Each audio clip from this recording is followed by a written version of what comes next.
শাওয়ালের চাঁদ দেখার সাথে সাথে আপনি তাকবীর পাঠ করবেন। তাকবীর, যখনই চাঁদ দেখবেন তাকবীর শুরু হয়ে যাবে।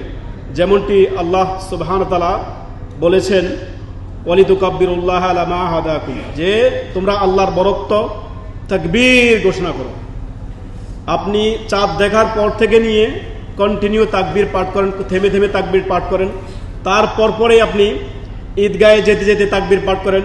ইমাম যখন এসে দাঁড়িয়ে যাবে তখন আপনার তাকবীর বন্ধ হয়ে যাবে। 2 নম্বর করণীয় হচ্ছে তাকবীরগুলো কিভাবে হবে, ঈদের তাকবীরগুলো কিভাবে হবে। ঈদের তাকবীর আল্লাহু আকবার, আল্লাহু আকবার, আল্লাহু আকবার 3 বার বলতে পারেন, বা এভাবে বলতে পারেন আল্লাহু আকবার, আল্লাহু আকবার, লা ইলাহা ইল্লাল্লাহ, আল্লাহু আকবার, আল্লাহু আকবার, ওয়ালিল্লাহিল হামদ। আবারও বলছি, ঈদের তাকবীর চাঁদ দেখার পর থেকেই শুরু করে দিবেন। থেমে থেমে আপনি তাকবীর পাঠ করবেন, ঈদগাহে যেতে যেতে তাকবীর পাঠ করবেন। ইমাম সাহেব খুতবার জন্য যখনই সালাতের জন্য দাঁড়াবে আপনার তাকবীর বন্ধ, তাকবীর বন্ধ। তাকবীরগুলো 2 বার বা 3 বার করে পাঠ করতে পারেন, উভয় হাদিস রয়েছে। আপনি এইভাবে পাঠ করতে পারেন আল্লাহু আকবার, আল্লাহু আকবার, লা ইলাহা ইল্লাল্লাহ, আল্লাহু আকবার, আল্লাহু আকবার, ওয়ালিল্লাহিল হামদ। এভাবে পাঠ করতে পারেন। কিংবা 3 বার করে আল্লাহু আকবার, আল্লাহু আকবার, আল্লাহু আকবার, লা ইলাহা ইল্লাল্লাহ, আল্লাহু আকবার, আল্লাহু আকবার, ওয়ালিল্লাহিল হামদ। এইভাবে করে আপনি তাকবীর পাঠ করবেন।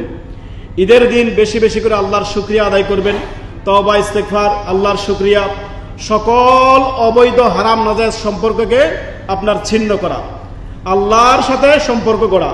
তার পাশাপাশি যাদের সাথে মনোমালিন্যতা রয়েছে, নিকট আত্মীয় স্বজন যারা আছেন, যাদের সাথে ফোনে মনোমালিন্য হয়েছে বা সরাসরি হয়েছে, তাদের সাথে মিটমাট করে নেওয়া।